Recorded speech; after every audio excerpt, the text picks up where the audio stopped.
Marsga uchish, butun dunyoga tekin Wi-Fi tarqatish bo'lmas edi. O'zbek Elon Muskga asosiy maqsadi qora Gentra olish bo'lardi. Tonirovka qilish bo'lardi. Mers rul bilan Malibu bar o'rnatish bo'lardi. Yakkasaroyda to'y qilish bo'lardi. Jeb puli ko'payib ketsa, xotinni ikkita qilish bo'lardi. Ikkinchi xotinni zonot keldi kimgadir. Lekin bitta masalada Elon Muskdan biz ustunmiz, bilasizlarmi? 2016-yilda aytgan, Marsga uchaman degan, lekin 8 yildan beri hozircha uchgani yo'q. Bizlar o'zbeklar zo'rda ishda yig'ilsa, sразу Marsga uchib oladi.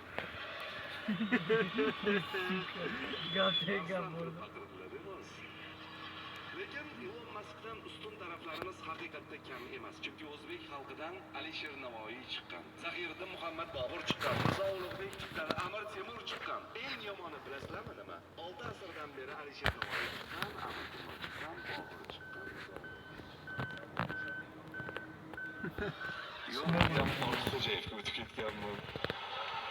Lekin o'zimizning yengilliklardan qo'ymasin. Aslini olganda, yaqinda bitta yengillikni eshitib, o'tirgan joyimdan yiqilib tushay dedim. Diqqat bilan eshiting faqat. Qashqadaryoda dalada mehnat qilayotgan dehqonni chaqmoq urib o'ldi.